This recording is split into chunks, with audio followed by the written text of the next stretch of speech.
Bismillahirrahmanirrahim. Assalamualaikum warahmatullahi wabarakatuh. Perkenalkan, saya Aprilia Sonyaripa dari Prodi D3 Kebidanan kelas 22B. Alhamdulillah, saya telah selesai mereview sebuah jurnal yang berjudul Perkembangan Masyarakat dan Budaya Arab di Palembang, yang ditulis oleh Mizaratul Fuadiyah dan Hudaidah, yang mana mereka merupakan mahasiswi dari Universitas Sriwijaya. Adapun kesimpulan dari jurnal tersebut ialah bahwa budaya Arab telah berhasil membawa budaya mereka memasuki kota Palembang. Namun, budaya Arab memiliki kesulitan untuk menyesuaikan dengan budaya mereka. Akan tetapi, orang-orang pribumi kita mampu menyesuaikan diri sehingga dapat terjadi akulturasi antara keduanya. Awalnya, sebuah perkampungan diberikan izin bagi etnis Arab dan kemudian berkembang dengan munculnya perkampungan Arab lain. Banyaknya penduduk etnis Arab di Palembang tidak terlepas dari perjalanan historis yang menjadikannya etnis terbanyak kedua selain Aceh. Di Palembang sendiri merupakan budaya Melayu, yang mana orang-orang pribumi kita sangat berpegang teguh pada budayanya, namun juga tidak menolak kedatangan bangsa Arab pada masa itu. Penelitian menunjukkan bahwa masyarakat budaya Arab berinteraksi dengan masyarakat Palembang itu melalui kuliner, pakaian, hingga dengan bentuk arsitektur. Kajian ini merekomendasikan agar wisata peninggalan Arab ataupun budaya peninggalan Arab tetap dilestarikan karena memiliki jejak historis dan juga menunjukkan akulturasi yang khas antara budaya Arab dengan budaya Palembang. Menurut pendapat saya pribadi tentang jurnal ini, menurut saya jurnal ini sangat baik. Karena di dalam jurnal ini memiliki kekuatan yang terletak pada data-data penelitian yang dicantumkan. Dan data-data pendukungnya pun begitu lengkap dikarenakan si peneliti ini melakukan metode survei atau observasi langsung ke beberapa tempat yang terkenal akan budaya Arabnya. Apabila dikaitkan dengan kenyataan, memang benar bahwa kita telah dipengaruhi oleh budaya Arab. Seperti contoh kegiatan Marawis. Marawis sendiri merupakan salah satu warisan budaya yang dibawa oleh masyarakat Arab dan kemudian diikuti oleh orang-orang pribumi kita pada masa itu. Dan kemudian hingga saat ini masih dilestarikan dan melekat pada budaya kita ataupun dalam kehidupan kita sehari-hari. Baik, terima kasih. Cukup sekian dari saya. Mohon maaf bila ada kesalahan dan kekurangan. Wassalamualaikum warahmatullahi wabarakatuh. Assalamualaikum warahmatullahi wabarakatuh. Perkenalkan, nama saya Hasna Regidiza Fitri. Saya dari kelas D3 Kebidanan 22B. Di sini saya akan mereview sebuah jurnal yang berjudul Perkembangan Peradaban Manusia Seharusnya Tidak Menghancurkan Budaya. Identitas penulis bernama Agus Widodo, Gubernur Lemnahas RI Legend TNI, nomor VR 2710/2021, tanggal 21 Oktober 2021. Isi dari jurnal tersebut adalah mengingat perkembangan peradaban yang terjadi seharusnya tidak menghancurkan budayanya dari perubahan, meski akses budaya dari peradaban lain terbuka luas. Namun, suatu bangsa harus mampu membangun dan mempertahankan budaya.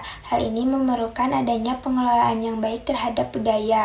Bangsa menjadi paradoks bahwa suatu bangsa memiliki budaya yang kaya di masa lalu. Peradaban yang terjadi saat ini membuat manusia lebih menikmati hak-hak politik dan manfaat sosial.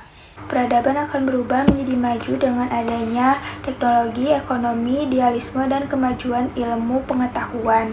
Perkembangan teknologi komunikasi dan informasi yang terjadi semakin menggambarkan batas-batas negara. Sekian review yang saya berikan. Mohon maaf bila ada kesalahan atau kekurangan. Wassalamualaikum warahmatullahi wabarakatuh. Bismillahirrahmanirrahim. Assalamualaikum warahmatullahi wabarakatuh. Nama saya Rizka Aulia dari Prodi Kebidanan 22B. Saya akan mereview sebuah tulisan tentang perkembangan peradaban Islam di Baghdad. Penelitian ini dilakukan oleh Rahmawati mulai dari pemerintahan Khalifah Al-Mansur sampai pada puncak peradabannya pada masa Khalifah Harun ar-Rasyid dan sampai pada masa kehancurannya saat diserang oleh tentara Mongol di bawah Hulagukan. Rahmawati menggunakan studi pustaka untuk melakukan penelitian tulis oleh sejarawan dalam negeri. Pembangunan kota Baghdad awalnya bernama As-Salam dimulai semenjak Khalifah Abbasiyah yang kedua yaitu Al-Mansur. Pendirian kota Baghdad melambangkan upaya Abbasiyah untuk tetap berkuasa di atas berbagai permasalahan yang menimpa dan bahkan telah menghancurkan dinasti Umayyah untuk tetap berkuasa di tengah sejumlah problem tersebut. Dinasti Abbasiyah menghilangkan supremasi kasta Arab dan menerapkan prinsip universalitas di kalangan umat muslim. Perkembangan kebudayaan dan intelektual sangat diperhatikan pada masa Khalifah Al-Mansur. Buktinya adalah dengan banyaknya buku-buku ilmiah. Bukti lainnya kemajuan intelektual adalah dibukanya perpustakaan Baitul Hikmah yang menyimpan ribuan buku atau kitab ilmiah. Namun, serangan tentara Mongol di bawah komando Khan mampu menghancurkan Baghdad. Semua kekayaan intelektual dimusnahkan, kitab-kitab dibuang ke laut dan dibakar. Itu adalah pukulan telak dunia intelektual Islam. Bangsa Mongol berasal dari daerah pegunungan Mongolia yang membentang dari daerah pegunungan Mongolia yang membentang dari Asia Tengah sampai ke Siberia Utara. Bangsa Mongol mempunyai watak yang kasar, suka berperang, dan berani menghadapi maut dalam mencapai keinginannya, sangat patuh pada pemimpinnya. Pada intinya, penunjangan ke kota Baghdad merupakan kota yang didirikan oleh dinasti Abbasiyah pada masa Khalifah Al-Mansur. Letaknya sangat strategis, merupakan daerah subur sebagai pusat kegiatan ekonomi, pendidikan, dan budaya. Dan menurut pendapat saya secara pribadi, luar biasa tulisan tersebut, dan apabila kita kaitkan dengan kenyataan, Baghdad memiliki lokasi strategis yang terletak pada jalur utama perhubungan Persia dan India, dan ia merupakan pusat peradaban politik Islam di wilayah barat. Salah satu karya sastra fenomenal yang masih. Assalamualaikum warahmatullahi wabarakatuh.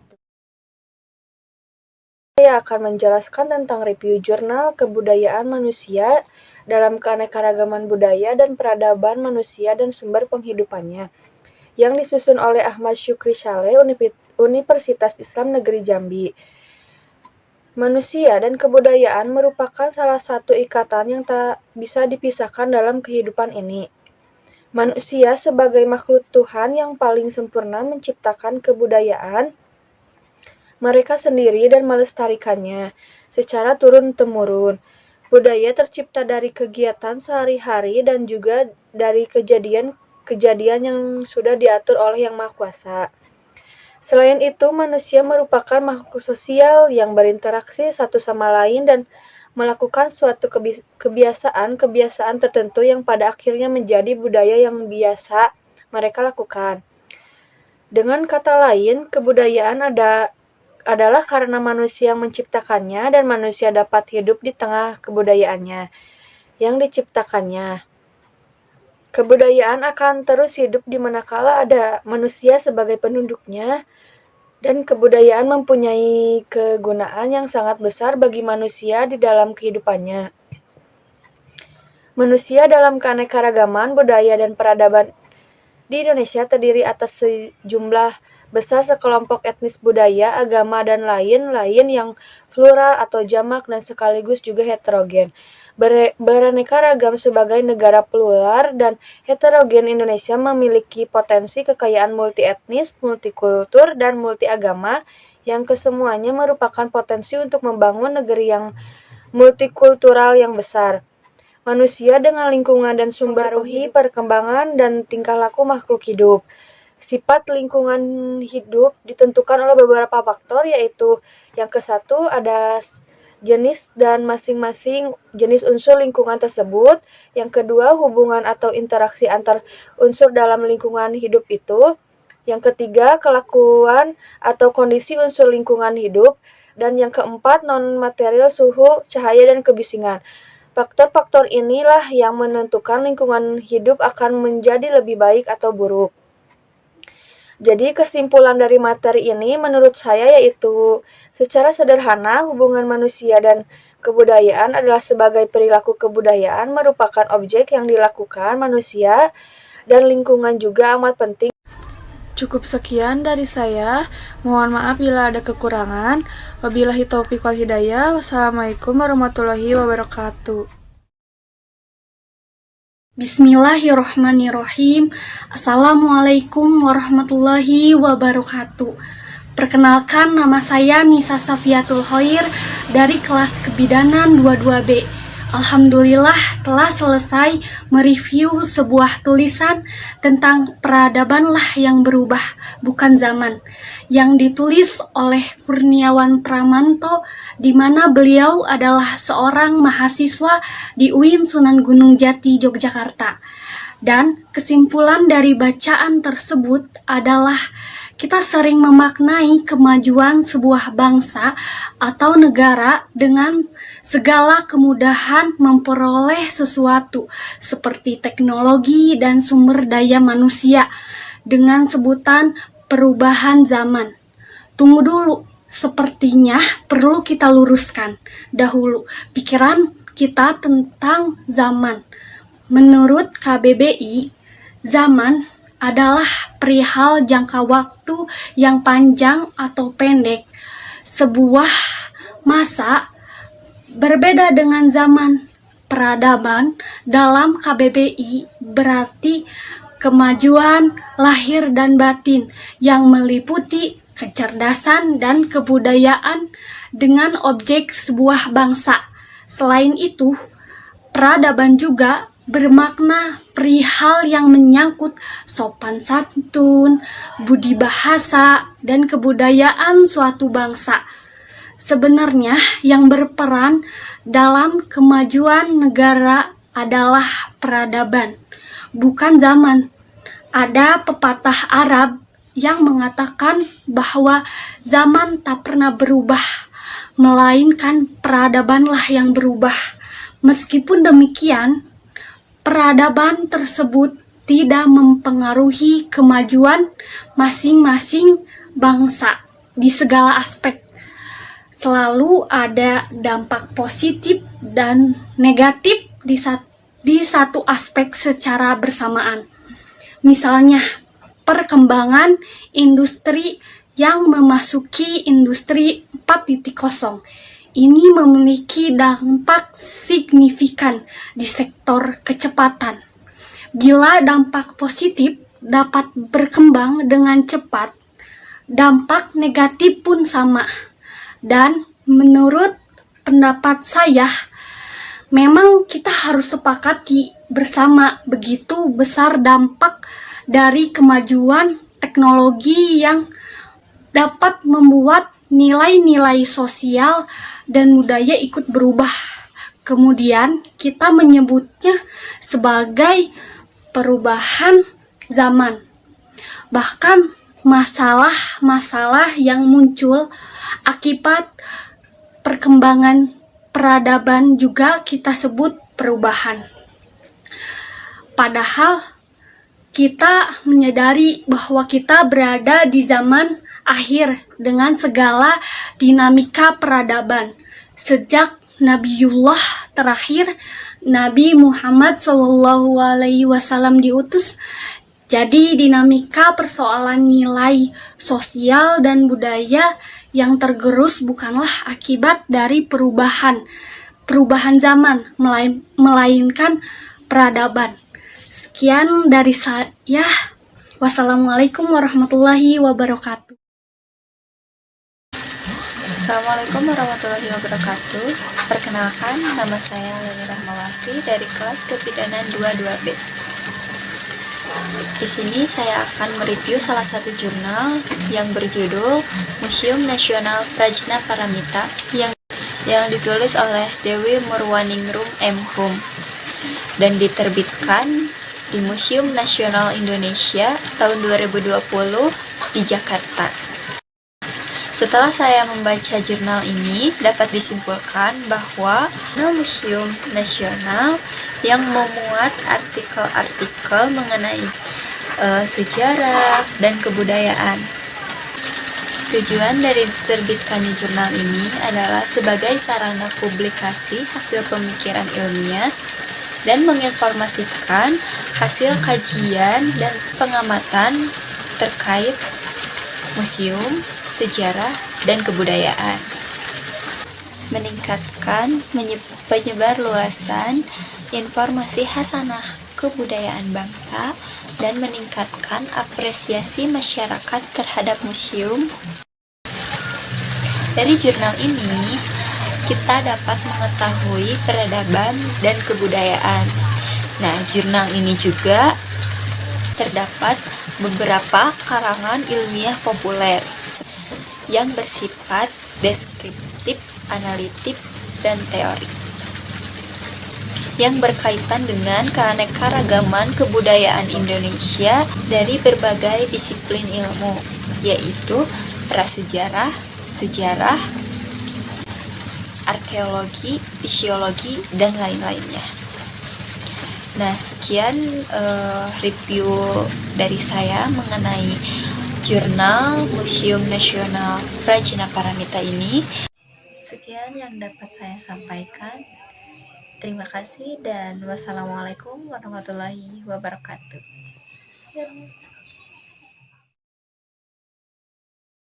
Bismillahirrahmanirrahim. Assalamualaikum warahmatullahi wabarakatuh.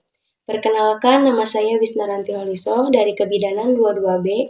Di sini saya ingin memaparkan hasil review yang berjudul Kolerasi Peradaban Manusia dan Teknologi oleh Agus Rianto.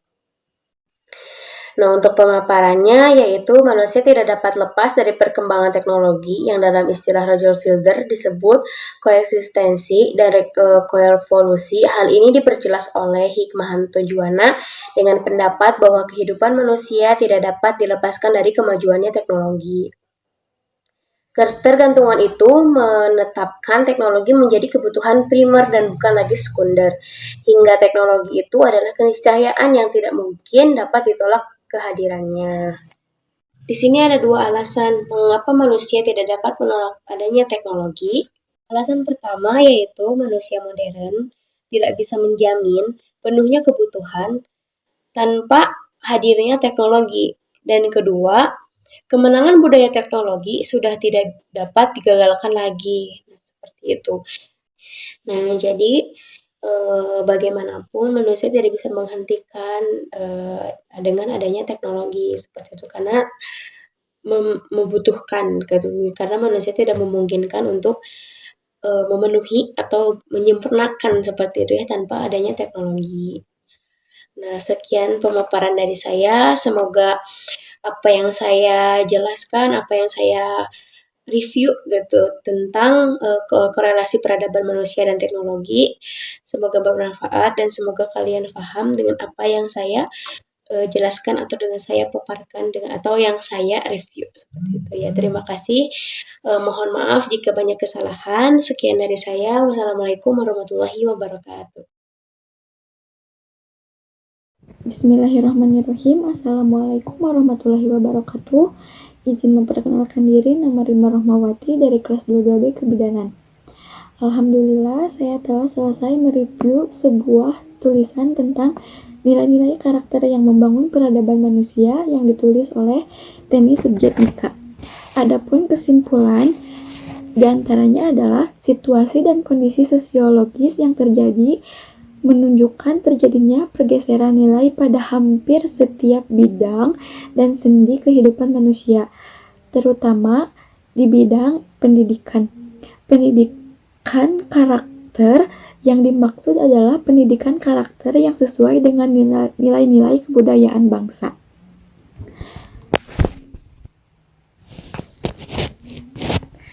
Berawal dari nilai-nilai yang diciptakan manusia berupa nilai beragama, nilai ekonomi, politik, praktik, subjektif, estetika, sosial, seni, dan ilmu pengetahuan, serta nilai dasar.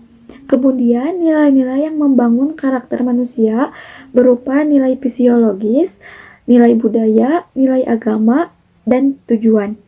Lalu, nilai budaya yang berpengaruh terhadap peradaban diantaranya kombinasi konsep nilai individu dan masyarakat, dan kombinasi konsep nilai spiritual dan material.